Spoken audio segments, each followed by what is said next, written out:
दोस्तों नमस्कार।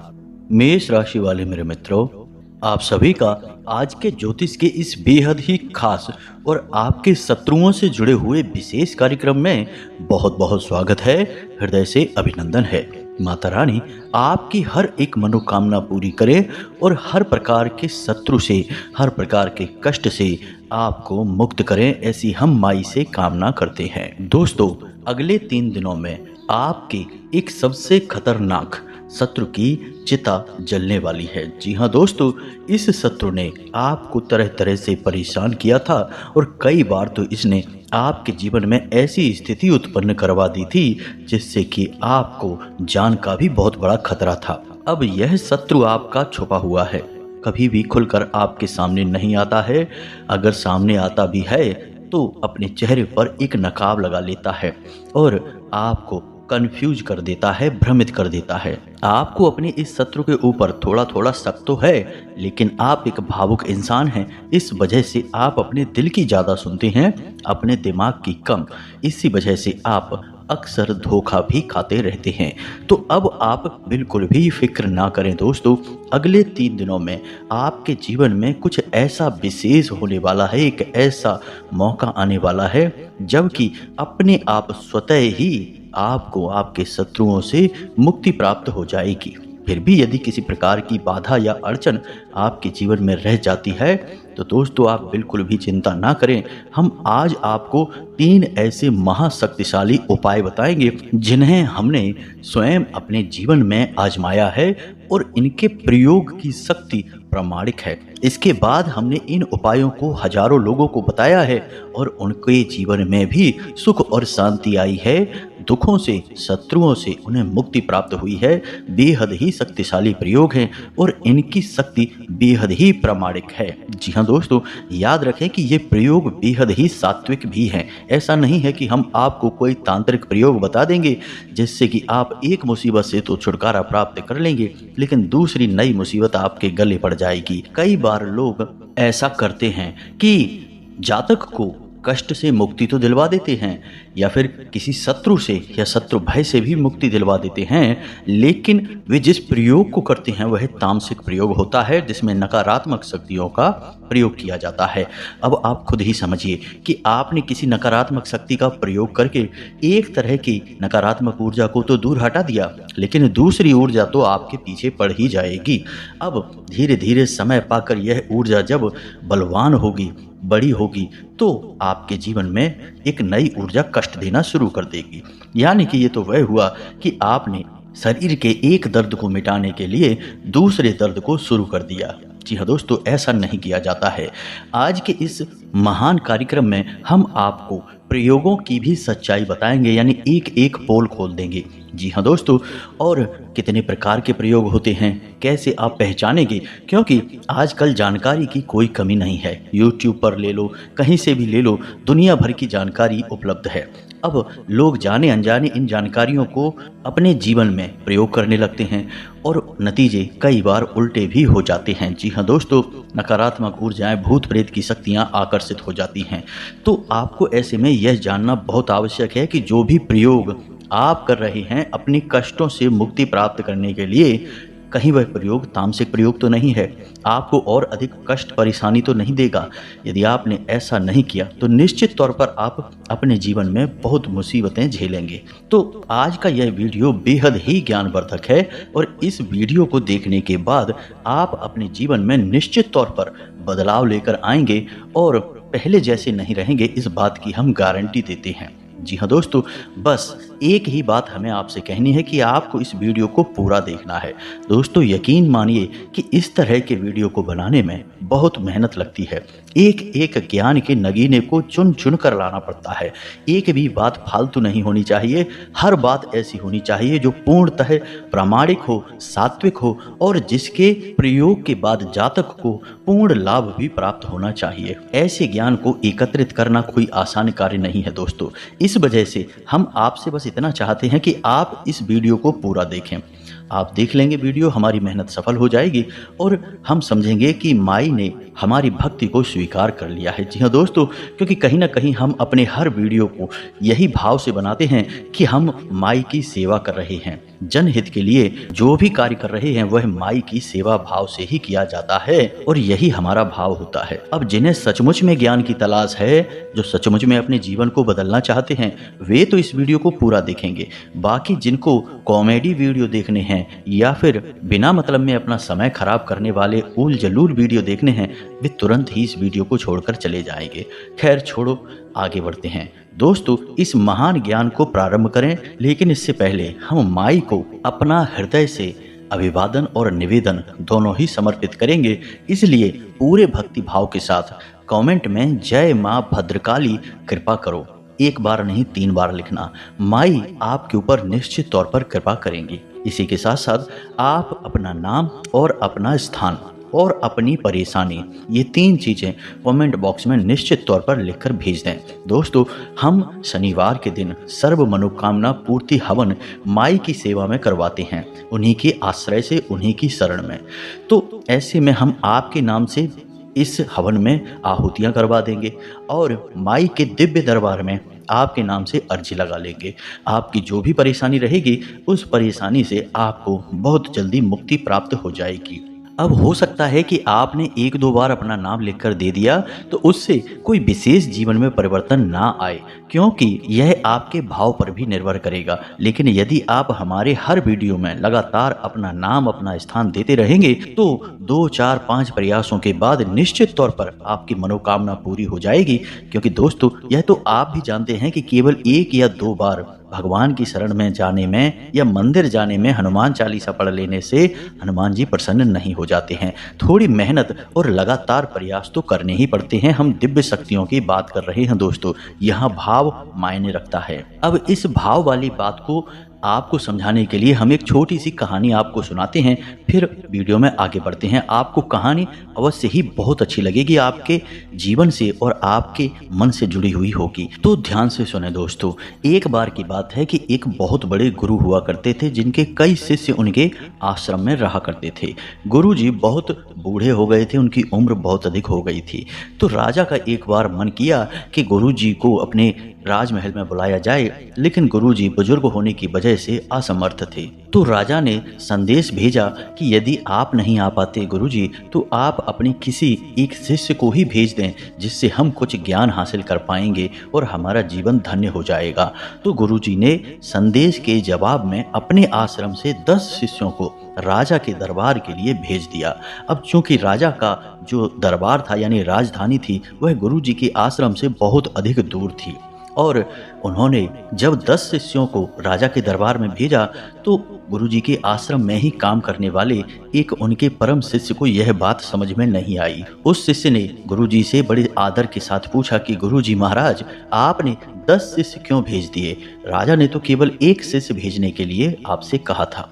गुरुजी ने कहा कि कुछ दिन रुको, तुम्हें अपने आप इसका जवाब मिल जाएगा। अब कुछ महीनों के बाद राजा का संदेश आया और राजा ने संदेश में कहा था कि आपने जो 1 शिष्य भेजा वह परम ज्ञानी था और हम उस शिष्य से ज्ञान प्राप्त करके धन्य हो गए। गुरुजी, आपका बहुत आभार है। अब यह शिष्य जिसने कि गुरुजी महाराज से प्रश्न किया था, वह फिर से आश्चर्य में पड़ गया कि यहाँ से तो 10 शिष्य भेजे थे और राजा के दरबार में 1 ही शिष्य क्यों पहुंचा, जबकि बाकी के 9 शिष्य कहाँ चले गए।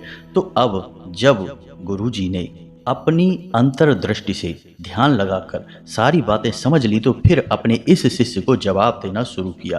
तो गुरुजी ने शिष्य को समझाते हुए कहा कि अब ध्यान से सुनो, राजा ने 1 ही शिष्य को भेजने के लिए कहा था और हमने यहाँ से 10 शिष्य भेजे और राजा के पास 1 ही शिष्य पहुंचा। अब तुम आश्चर्य में हो कि बाकी के 9 शिष्य कहाँ गए। तो सारी बात आप ध्यान से समझो कि जब यहाँ से 10 शिष्य निकले तो पास ही के एक नगर में पहुंचे।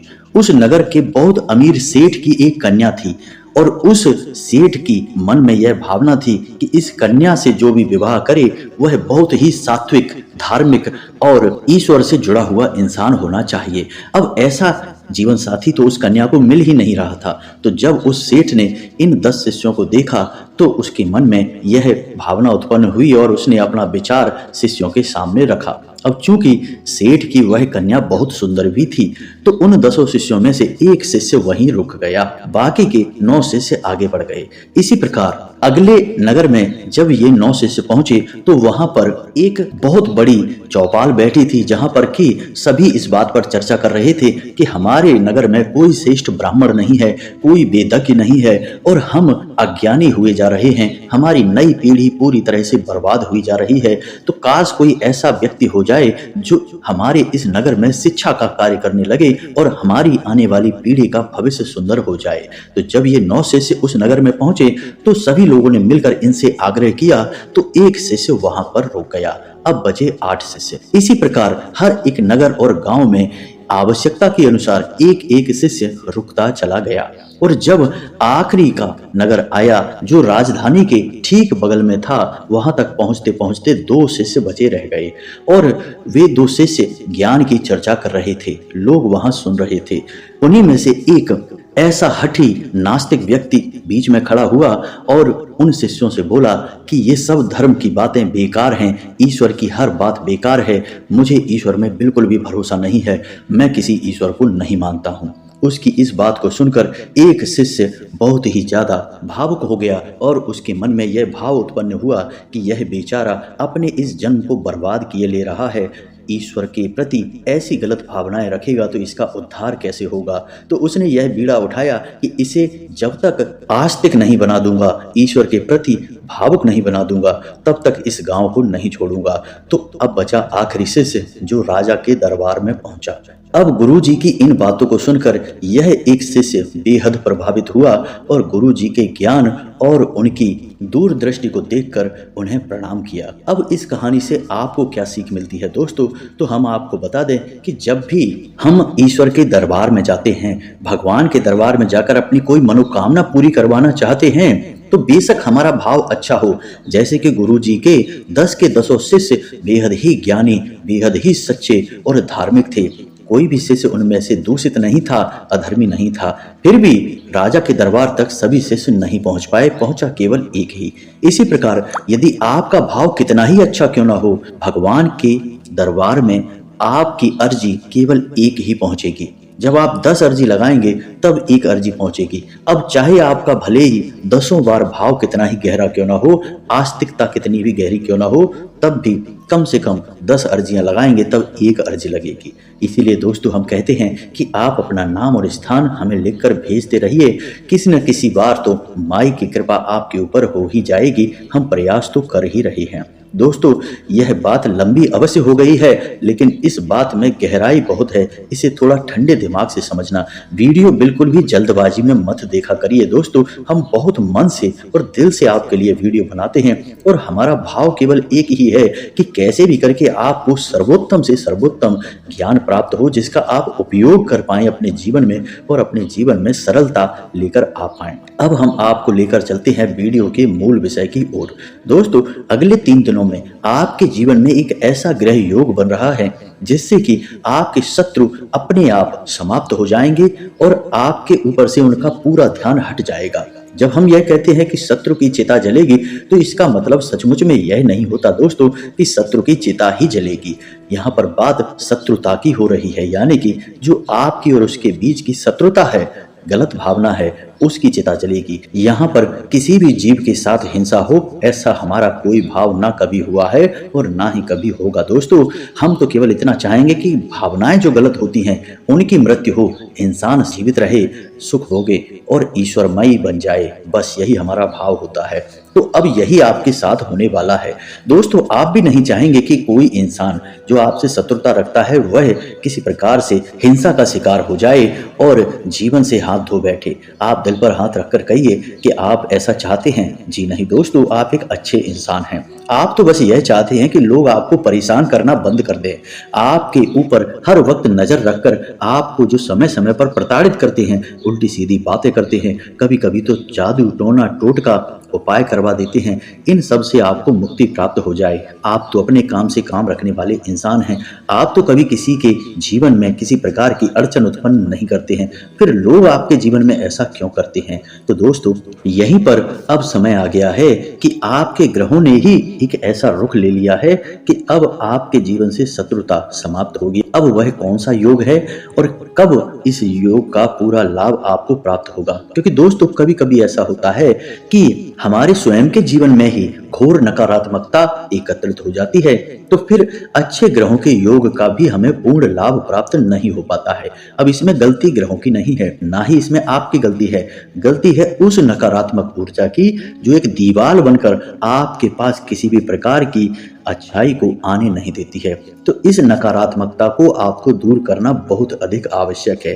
दोस्तों, यह कोई पहली बार नहीं है, हम अपने पिछले कई वीडियो में आपको इस नकारात्मक ऊर्जा को दूर हटाने के बारे में बता चुके हैं और इस वीडियो में भी हम आपको इसके विषय में पूरा ज्ञान देंगे दोस्तों। लेकिन इससे पहले हम आपको बता दें कि यह कौन सा ग्रह योग है और आपको इसका पूरा लाभ कैसे प्राप्त होगा।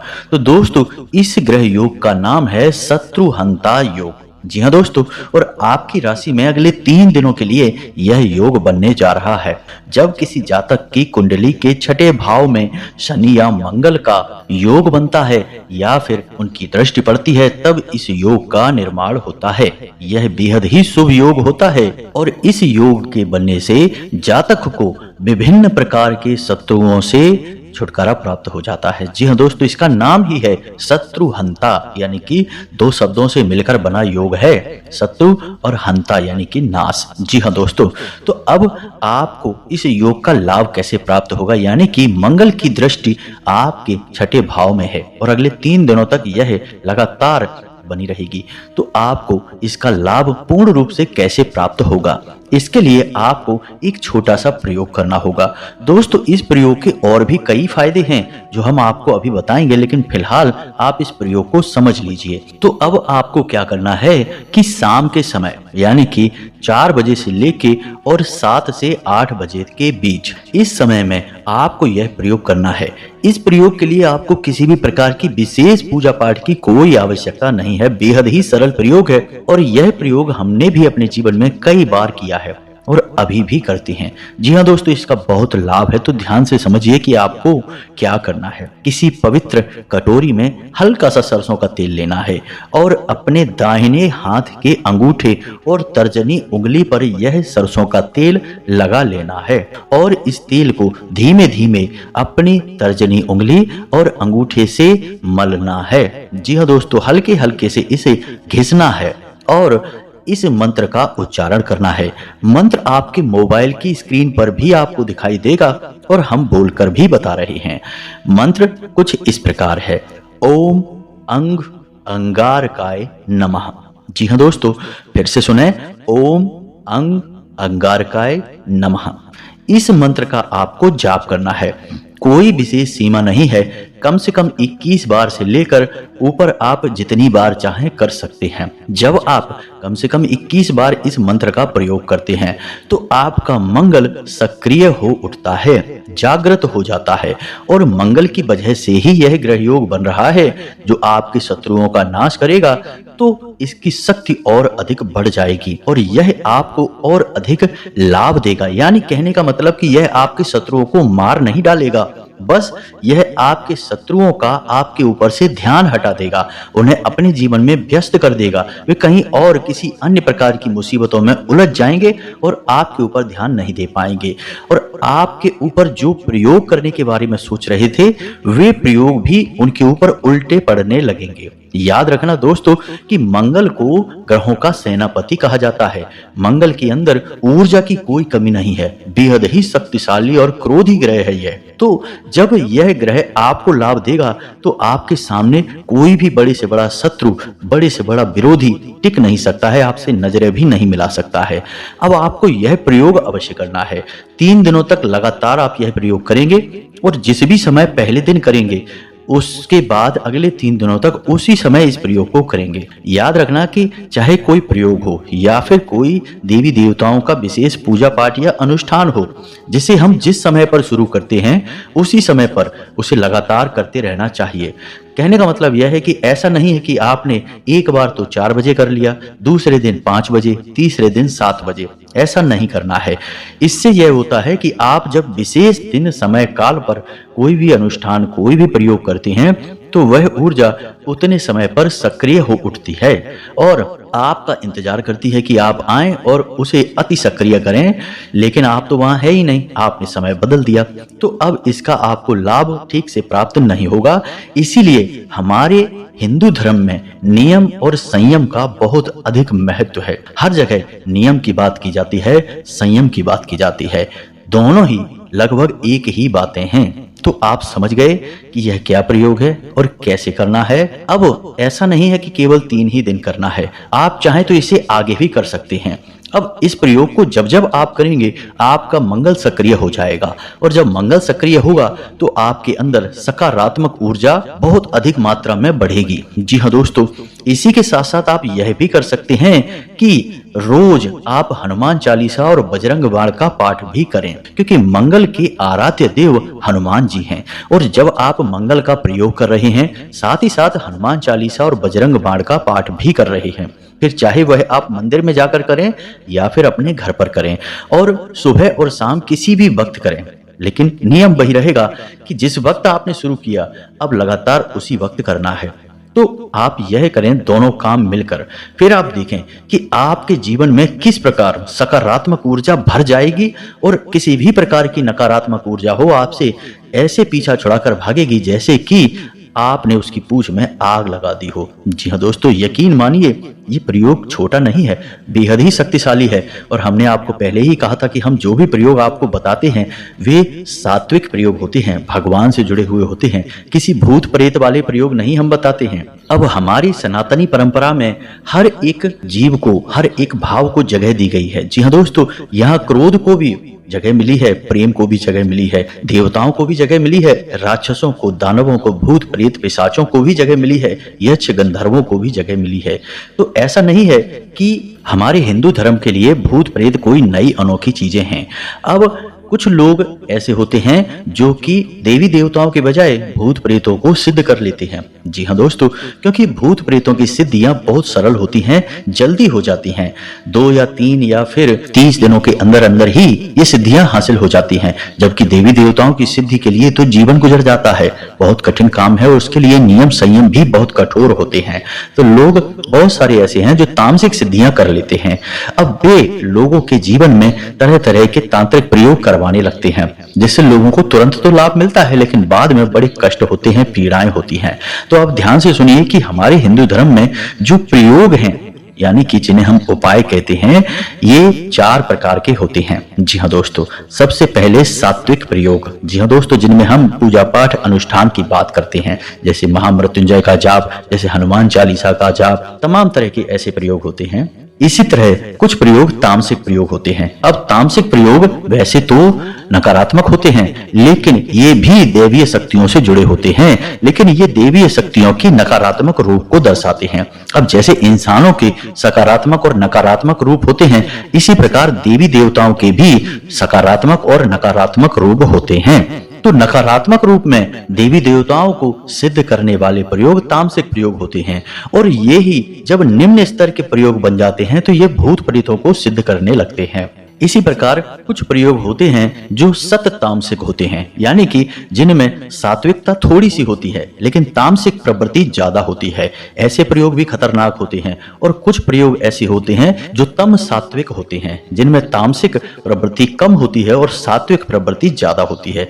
लेकिन ये दोनों प्रयोग मिलावटी हैं, इनके लाभ भी मिले जुले होते हैं, स्पष्ट नहीं होते हैं, लेकिन सबसे श्रेष्ठ प्रयोग सात्विक प्रयोग होते हैं। अब आप पहचानेंगे कैसे? मानकर चलिए कि कोई आपसे कह रहा है कि रात को 12 बजे किसी चौराहे पर जाएं और एक गुड़िया बनाकर ले जाएं, आटे का पुतला बनाकर ले जाएं या पिंड बनाकर ले जाएं और उसका वहां टीका करें, वहां दीपक जलाएं और एक नींबू काटें। अब यह प्रयोग एक तामसिक प्रयोग है। देवी देवताओं के प्रयोग इस प्रकार के नहीं होते हैं दोस्तों। इसी प्रकार कोई आपसे कह रहा है कि लाल मिर्ची के बीज लें और उसे इस प्रकार से ले जाकर किसी के दरवाजे पर छोड़ दें।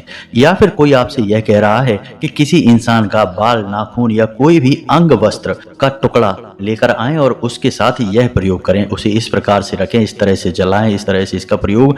तो ये सारे प्रयोग तामसिक प्रयोग हैं दोस्तों। सात्विक प्रयोग इस तरह के नहीं होते हैं, वे सुबह, शाम और दिन में किए जाते हैं। तामसिक प्रयोग रात में किए जाते हैं। अब वैसे यह बात बहुत गहरी है, क्योंकि देवी देवताओं से जुड़े प्रयोग भी बहुत सारे ऐसे हैं जो रात में किए जाते हैं। लेकिन यदि अब सारी बातें आपको हम स्पष्ट तौर पर बताएंगे तो वीडियो बेहद लंबा हो जाएगा। फिलहाल के लिए आपको प्रयोगों में अंतर करना बहुत जरूरी है और हमने आपको सामान्य तौर पर जो अंतर हैं वे बता दिए हैं। अब सात्विक प्रयोग आपको हमेशा अपने जीवन में पकड़ना है, क्योंकि सात्विक प्रयोग आपको बेशक लाभ धीमे धीमे पहुंचाएंगे, लेकिन जीवन पर्यंत, और ना केवल इस जीवन में बल्कि आने वाले तमाम जन्मों तक यह ऊर्जा आपके साथ जाएगी और आपको सुख पहुंचाएगी। लेकिन तामसिक ऊर्जा बेहद ही खतरनाक होती है। मृत्यु के बाद भी आपको प्रेत बनाकर जगह जगह भटकाएगी। सैकड़ों हजारों साल तक आपको भटकना पड़ेगा, तब जाकर इस नकारात्मक ऊर्जा से, इस भूत प्रेत की ऊर्जा से आपको छुटकारा प्राप्त होगा। इसी प्रकार दोस्तों, हम आपको एक प्रयोग और बताते हैं कि यदि आपका कोई शत्रु है जो आपको लगातार परेशान कर रहा है, बार बार आपके जीवन में अड़चने डाल रहा है और आपको स्पष्ट तौर पर पता चल गया है कि आपका यही शत्रु आपको परेशान कर रहा है, जी दोस्तों, उसका नाम आपको स्पष्ट जानना बहुत आवश्यक है। तब आप इस प्रयोग को करें और जैसे ही आप इस प्रयोग को करेंगे, आप देखेंगे कि उस शत्रु की मानसिकता बदल जाएगी, उसका ध्यान आपके ऊपर से हट जाएगा, आपका नाम आते ही वह शांत हो जाएगा। जी हाँ दोस्तों, बहुत ही कमाल का प्रयोग है। हमने इसे कई लोगों पर करवाया है, मतलब कि यह नकारात्मक प्रयोग नहीं है, सात्विक प्रयोग ही है। तो इसे आप करके देखें। इसके लिए आपको चाहिए एक भोजपत्र। जी हाँ दोस्तों, आसानी से आपको प्राप्त हो जाएगा। उस भोजपत्र पर आपको लाल चंदन से अपने उसी शत्रु का नाम लिख देना है। जी हाँ दोस्तों, लाल चंदन से उसी शत्रु का नाम लिख देना है और उस भोजपत्र को आपको शहद की डिब्बी में भिगोकर और ढक्कन लगाकर रख देना है, यानी शहद में डुबाकर रख देना है। बस इतना सा आपको करना है। यह कोई तामसिक प्रयोग नहीं है दोस्तों, याद रखना, शुद्ध सात्विक प्रयोग है। तो इस प्रयोग को आपको कर लेना है और जैसे ही आप इस प्रयोग को करेंगे, आप देखेंगे कि आपका शत्रु शांत हो चुका है। इसी प्रकार दोस्तों, एक छोटा सा प्रयोग और भी है कि मानकर चलिए कि कोई आपको बहुत अधिक पीड़ा दे रहा है, कष्ट दे रहा है और आप उसे हानि नहीं पहुंचाना चाहते, बस उसकी जो आपके प्रति नकारात्मक भावना है उसे आप हटाना चाहते हैं, तो आप इस प्रयोग को कर सकते हैं कि आप एक सफेद रंग के कागज पर, जिसमें कोई लाइनें ना हो, प्लेन कागज हो, उस कागज पर काले रंग के पेन से उस इंसान का 11 बार नाम लिखेंगे। जी हाँ दोस्तों, और 11 बार नाम लिखने के बाद उसके सामने लिख देंगे शांत हो। जी हाँ दोस्तों, मानकर चलिए कि उसका नाम विवेक है, तो आपको लिखना है विवेक शांत हो, विवेक शांत हो। ऐसे करके आपको 11 बार लिखना है और आप इस कागज को ले जाकर गैस पर या कहीं पर भी इसे जला दें। जी हाँ दोस्तों, और जो भी इसकी राख होगी, उस राख को जाकर आप टॉयलेट में फ्लश कर दें, यानी कि पानी के साथ बहा दें। बस जैसे ही आप इस प्रयोग को करेंगे, आप देखेंगे कि वही शत्रु, वही इंसान जो आपको लगातार परेशान कर रहा था, तमाम तरीके की क्रियाएं या जलीकटी बातें कर रहा था, वह अचानक से बदल जाएगा। उसका स्वभाव आपके प्रति पूर्ण रूप से बदल जाएगा। यदि एक बार में काम न करे तो इस प्रयोग को आप दोबारा कर लेना। 2 बार से तीसरी बार करने की जरूरत नहीं पड़ेगी दोस्तों, और यह प्रयोग लंबे समय तक आपको लाभ देता रहेगा। तो ये तो थे कुछ जरूरी प्रयोग जो हर इंसान को जानने चाहिए, और ये सारे प्रयोग लाल किताब से लिए गए हैं दोस्तों। और तरह तरह के कई और भी प्रयोग हैं जो बेहद ही सिद्ध हैं और बेहद ही कारगर हैं, लेकिन सबको नहीं बता सकते दोस्तों। हम हर वीडियो में किसी न किसी प्रयोग के बारे में बात करते हैं। आप हमारे हर वीडियो को देखा करिए, हमारे वीडियो में केवल और केवल आपको शुद्ध ज्ञान मिलेगा। हम कोई फालतू बातें नहीं करते हैं, भटकाने का प्रयास नहीं करते हैं दोस्तों। जब भी आप हमारी वीडियो को देखेंगे, आपको हमेशा यह अनुभव होगा कि आपने कुछ नया सीखा है, और इन प्रयोगों को अवश्य करना, आपके कष्ट समाप्त होंगे, इस बात की हम गारंटी देते हैं। तो उम्मीद है कि जो भी बातें हमने आपको बताई हैं, वे सारी बातें आपको समझ में आ गई होंगी। फिर भी यदि कोई प्रश्न है आपके मन में, जी हाँ दोस्तों, हमें याद आ गया कि हमारे एक सब्सक्राइबर हैं, उन्होंने हमसे यह प्रश्न पूछा था कि काली माँ तो जब प्रसन्न होती हैं तो भक्तों से खून मांगती हैं पीने के लिए। तो दोस्तों, इसका जवाब यह है कि जो माँ काली हैं, भद्रकाली हैं। जब माँ शांत होती हैं तो भद्रकाली होती हैं, क्रोधित होती हैं तो काली या चंडी कही जाती हैं। तो माँ जब क्रोधित होती हैं तब वे खून पीती हैं, लेकिन दुष्टों का पीती हैं। प्रसन्न होने पर कोई खून क्यों पिएगा, वो तो माँ है, वो आपसे खून क्यों मांगेगी। दुष्टों का खून पीती हैं। और इस विषय पर शास्त्रों में एक कहानी भी है जो रक्त बीज की कहानी है, जिसका संहार करते समय माता ने उसके शरीर से निकलने वाली हर एक खून की बूंद को पी लिया था, क्योंकि भगवान भोलेनाथ ने उसे ऐसा वरदान दिया था कि उसके शरीर से निकलकर जो भी खून की बूंद जमीन पर गिरेगी उससे नया रक्त बीज उत्पन्न हो जाएगा। इसीलिए उसका नाम रक्त बीज था। तो उसके शरीर से कोई खून की बूंद जमीन पर ना गिरे, इसलिए माँ काली ने उसका खून पी लिया था। तो इसी से शायद लोगों के मन में यह भ्रांति उत्पन्न हो गई कि माँ काली तो खून मांगती हैं पीने के लिए। अरे वो खून नहीं मांगती हैं, वो तो सबको प्रेम करती हैं, वो तो माँ हैं और आपके भाव से प्रसन्न होती हैं, खून देने से नहीं प्रसन्न होती हैं। आप ये नकारात्मक बातें विचार में ना लाएं, इनके बारे में ना सोचें। तो जो जानकारी दी है दोस्तों वो आपको समझ में आ गई होगी, ऐसी हम उम्मीद करते हैं। कमेंट में पूरे भक्ति भाव के साथ जय मां भद्रकाली कृपा करो अवश्य लिख देना। वीडियो पसंद आया तो इसे लाइक अवश्य करना। मिलते हैं अगले ज्ञानवर्धक वीडियो में, तब तक के लिए धन्यवाद। जय माता की।